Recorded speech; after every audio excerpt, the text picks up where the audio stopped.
Well, hello everyone, and welcome to Rainmakers Roundup. I'm your host, Mark Iorio, and I have today with me a guest from New England, Mr. Paul Cronin. And Paul is an M&A advisor, more than that, but an M&A advisor with True North Advisors. Paul, welcome to the program. It's great to have you. It's been a while since we talked about doing this, and I'm really happy you're on.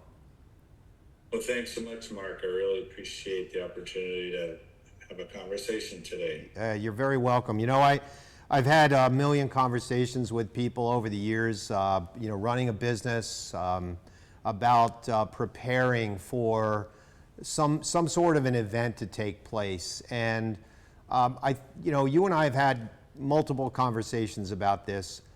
Your style, your process is different, and I want you to talk a little bit about that, but also your career path, I think, over your lifetime has really prepared you to do what you're doing today, and I don't think you've wavered much in terms of how you approach an organization, a leader trying to exit or have some sort of an event, and you've had firsthand experience with it as well. So talk a little bit about that. Talk a little bit about your career path and how you've come to this point with True North.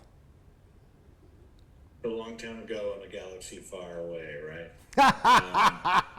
Not that long, man. I think we're about the same age. Exactly. So sorry, we'll be no lasers today.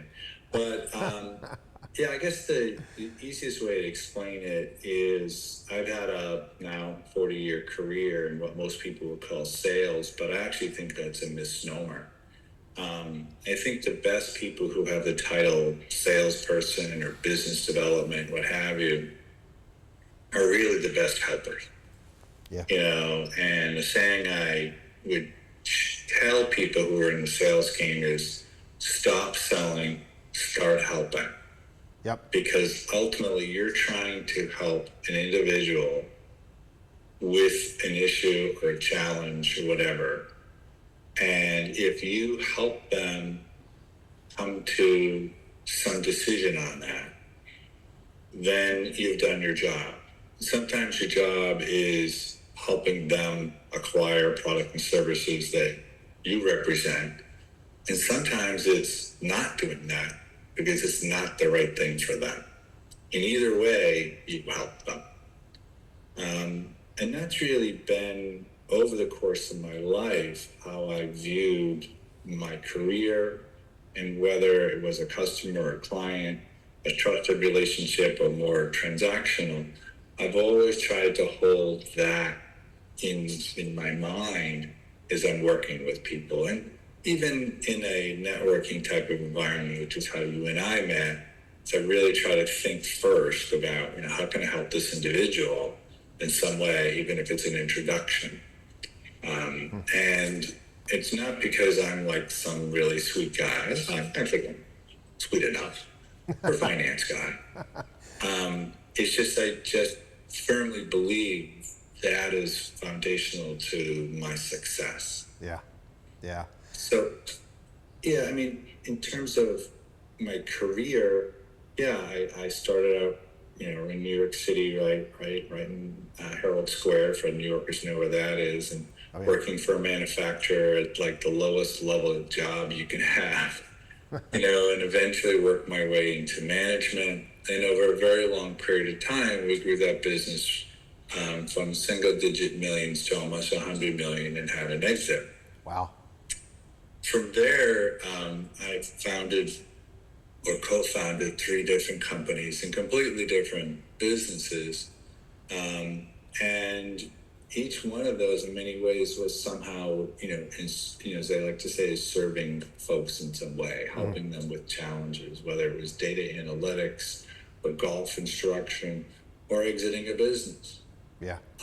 So the lessons that I learned from the last business that I was part of was an exit planning business, which kind of brings us, from there to morphing to the transactional side of the exiting, which is what I've been doing in more recent years. But that commonality is we're really doing the same thing. Yeah. You know, in an M&A transaction, you're fundamentally trying to help a buyer and seller come together. They may have slightly different goals, right? But in order for each of them to achieve their goals, my job is to, quite frankly, get the deal done. Yep. So that each side, so it's funny. So it's not like they walk away from it amicably, although you'd like it to be that, and it's a kumbaya moment. Yeah. But it's more like each side got enough of what they needed, enough of their goals were accomplished, that doing the deal was the best outcome. Yep. You said a few minutes ago that, you don't do it because you're a sweet guy, but you have a different mindset. A lot of times in sales, and I started my career, well, I didn't start my career, but early in my career, I got into the sales business. And many salespeople are looking at the transaction. They look at, I think they count their revenue before the deal's even done. And your approach with your mindset, Paul, where you are helping people first, a lot of skeptics could look at that and say, well, yeah, it's nice now. I mean, Paul's established. He's made. He's been successful. It's easy to say that now, but you've done that your entire life, and that to me is a mindset, and I think that's what differentiates you from a lot of other M&A advisors out there, because they're looking for the transaction. It's not about how I can. You've told me some great stories. I mean, how I can help you achieve the goals that you're trying to achieve is a very different approach than, hey, let's get these two companies together so I can end up with a success fee and walk away and go buy a house somewhere. I think your approach is very different, but you've been doing that forever. Yeah, and it's a like to joke, only half joke about my peers, is most people in finance, obviously mergers and acquisition is part of the finance industry, Yeah. have a well-deserved reputation for being heartless bastards. Sorry, Exactly. put that on tape. You may have to zip that later, but heartless SOBs, maybe that's more polite. But regardless, and so I'm not trying to, fight against the tide, as I like to say, fruitless, but it's like, I just need to find those small number of business owners, sellers, and a small number of business buyers who get it and who get the way I work, Yeah. and the way my colleague works. Yeah. And, when I share with people, listen, I know what it's like to start a business, to buy a business, grow them, sell them personally. I know how hard it is. Yeah. And I know how hard it is to leave. Yeah. Both from the financial perspective, and the emotional perspective. Of course. I get all that. Yeah. And one of the things, one of the little jokes people who do M&A long enough know, and much the way of business coaching, consulting, is we give away a lot of unlicensed psychology. True. Very true. You've got some really cool, great stories. Whether they're case studies or they're just programs that have taken place or events that have taken place that are really intriguing. You talk about this manufacturing facility that you're involved with, and some of these other companies, and I'd like you to share some of those stories, and like even some of the difficult moments that you had with the leader, the CEO, and how that you sort of helped him or her overcome those fears and those obstacles. Yeah, I mean the challenge in for most smaller companies, and I should just help the audience understand. So we work with businesses in what's called the sub $50 million market, Yep. sometimes referred to as the lower middle market. So businesses that we represent will typically have a transaction of some ultimate value, whether it's cash and so forth, of somewhere between 5 million and 50 million. Realistically, most people come to us from 5 to 25 million because there's a whole lot more companies there than over 25 million. Yeah, sure. And also where we are a smaller group, we don't have, hundreds of people and vice presidents and associates. So because of that, we have to be smart about how we do it. And we have that the kind of clients we work with are smaller companies. And ideally, they've got people in place. They've got some management in place. They've got systems in place. Some of the things you speak about and others speak about. But as I like to say, I've never sold a perfect business yet. But that's okay, because the imperfections of your business, all right, can become the opportunities for the buyer of your business. Yeah. They're not going to pay you for your imperfections, okay? Because they're going to take advantage of those with their capital and their time. But you're presenting the business as it is, and what you do and how you do it. And one example of a positive is someone who had, of all things, started a pharmacy and he wasn't a pharmacist.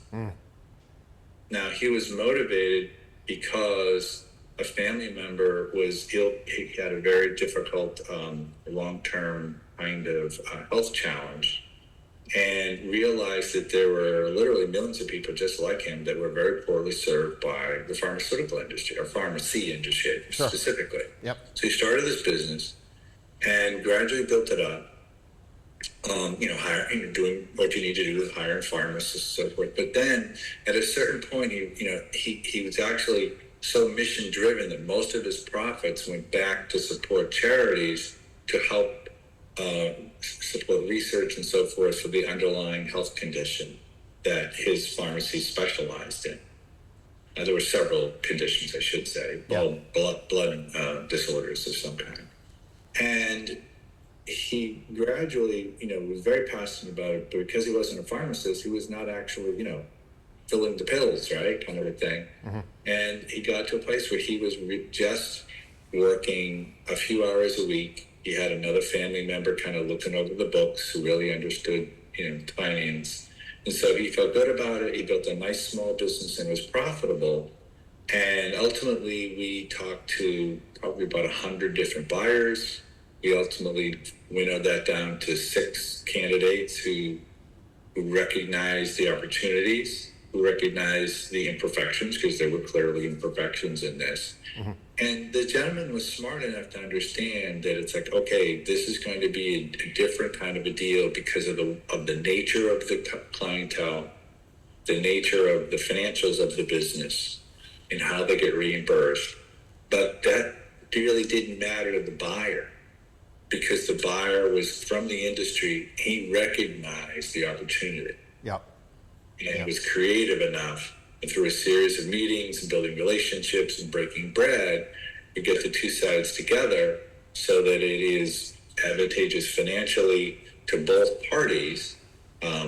Neither one is to say the buyer paid more than he wanted and the seller got less than he wanted. To me, that's like, they actually probably got a good deal. Yeah, exactly. So that's just one example. Paul, we're gonna have to take a quick commercial break here. We'll be right back, folks. We are sponsored by the Kessler Foundation, ladies and gentlemen. They help people with disabilities, traumatic brain injury and spinal cord injury. They're a wonderful organization, and we thank them for their sponsorship. We'll be right back with more from Paul Cronin, M&A advisor with True North, right after this message from our sponsor. Don't go away. Big Flamingo Insurance, what do you want? Yeah, can we get the auto insurance policy? Anything else? Can we add an extra driver? Number 4 combo, your premium comes with pickup spot 2. Okay. When it comes to insurance, you don't have to sacrifice service to save. Wait, this isn't even the right policy. Upgrade to NJM and get the 5-star customer service you deserve with discounts you'll love. Excuse me, Mr. Rollerbird? No jingles or mascots, just great insurance. NJM. Get a quote today. You can be confident choosing Farmers Insurance. There's no need to knock on wood. Perfect. This is an unnatural amount of natural light. Thank you.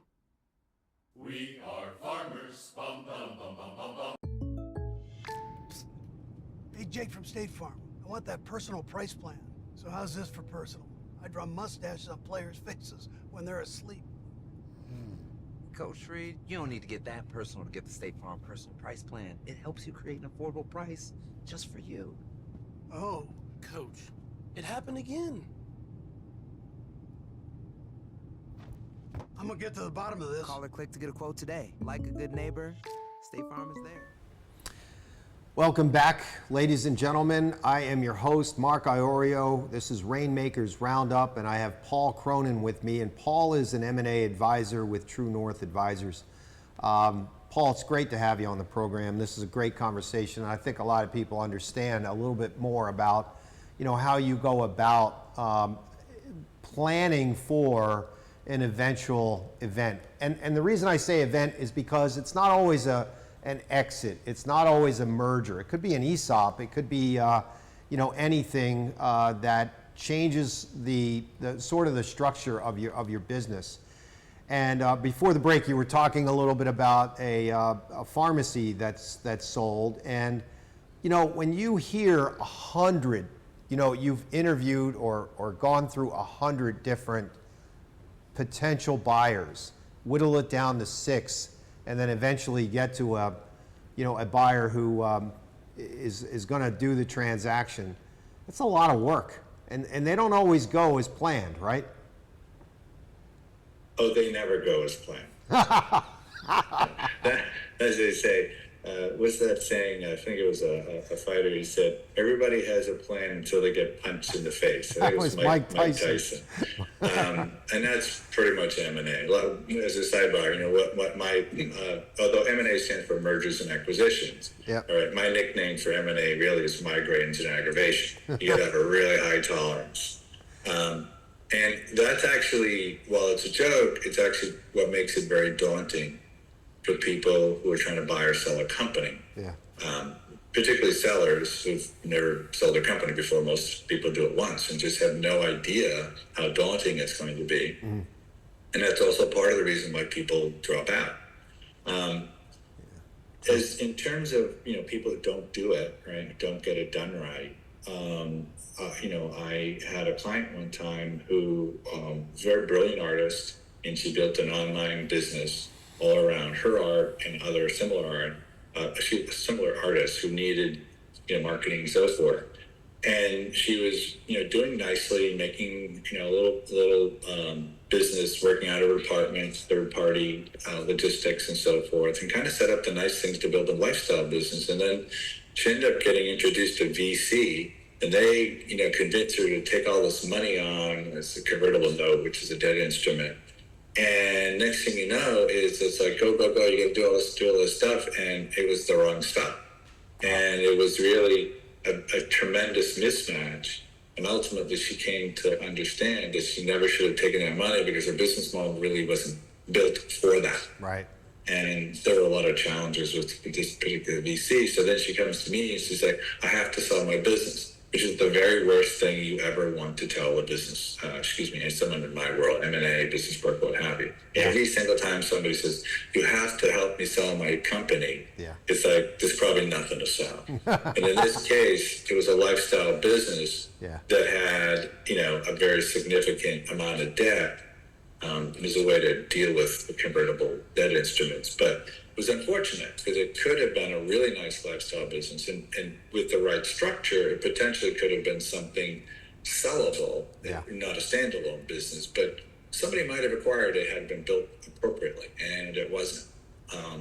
So that's really, as they say, is, you have to continually think as an owner about what are my goals? What are my personal goals? What are my business goals? What are my financial goals? And build your business and your outcome that you want based on those goals. Yeah, yeah. You know, Paul, you're touching on something that's really important to me, and I know to you as well, and that's the preparation that you go through 2 or 3 years or 4 years down the road before you want to sell your business or exit your business. And oftentimes, founders, CEOs, leaders of organizations do a really poor job in preparing and planning for this event. Why do you think that is? What goes through our heads as leaders? And I've made this mistake too. I told you this the other day. Sure. Why is We're just too busy, in the business. Our heads are down. It's like trying to get $1 and turn $1 into $3 and $6 and then $36 million, what have you. And because of that, that planning element tends to get put aside because there's always another phone call, there's always another crisis, there's always another invoice to fill. And the difference between people who kind of have a little lifestyle business, and what by lifestyle means is they built a business that's completely around how they operate. Sure. And the people who build resilient companies, valuable companies, is at some point that business owner or owners said, wait a minute, what are we really trying to accomplish? Right? Which is probably the most powerful question anyone should ever ask themselves. Hey, what am I really trying to accomplish with this thing that I call my business? Yeah. So based on that, if there are the ability for the owner to stop and to say, how do I get customers? Is that processed correctly? Yep. Or optimized?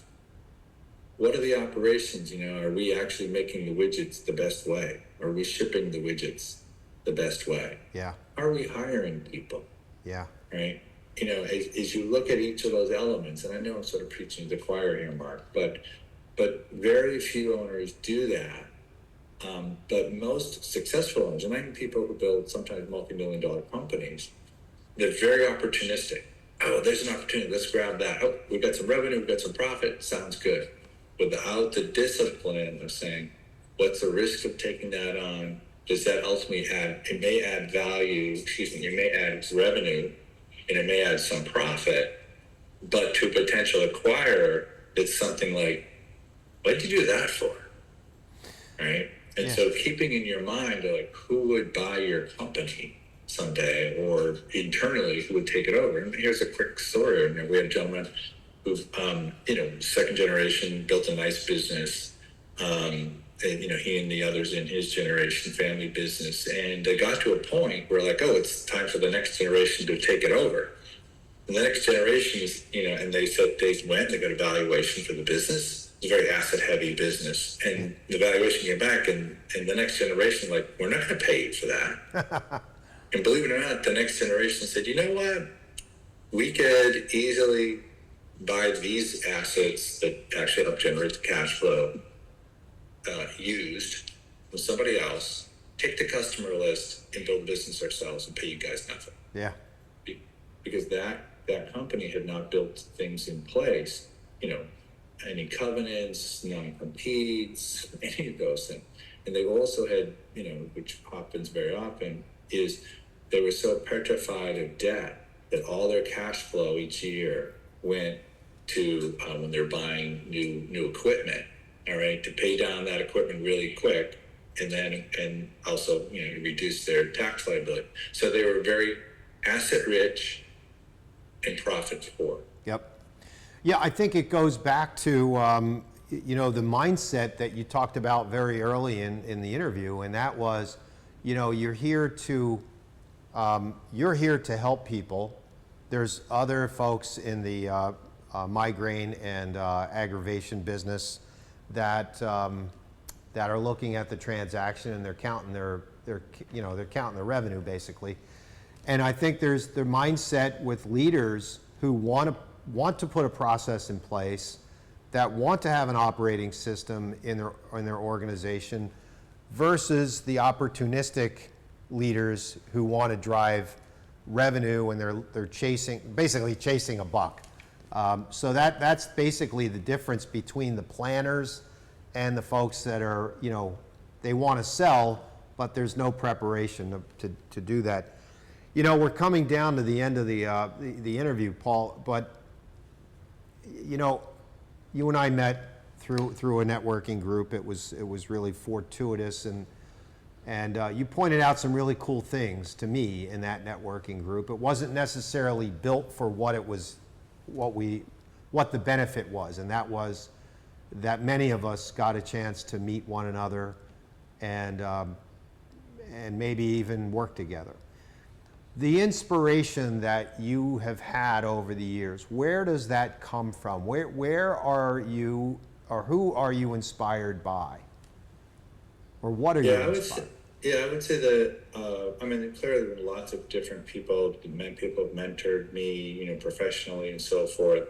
But I think the reason why, you know, I'm still at it, as I like to say, 40 years later, and I haven't retired like so many of my peers and family members and friends and so forth, is, and come through so much, is my mom. And I know that's very, you know, it's kind of cliche in some ways, but you know, this is a woman who survived the Great Depression. She survived two extremely serious illnesses. Had a long marriage to one guy. Had 4 kids despite her illnesses. And you know, she always was somebody who was like, you know, had this mentality: is I'm going to thrive where I'm at. I'm going to keep pushing through. I'll get to the other side. And ultimately, you know, she lived a very long time, almost 90. Wow. And even though towards the very end of her life, you know, she, you know, had to spend the last 2.5 years or so in a nursing home because of her physical health decline, intellectual, pretty strong. Yeah. Thank God. But I look at that life, you know, just step back and just say, you know, it just defines 2 things. The resilience, you know, getting through each day, but almost more importantly is gratitude. Yeah. You know, here think of a woman who actually was born into a middle-class life, and then the Great Depression hit. Her father's business suffered greatly.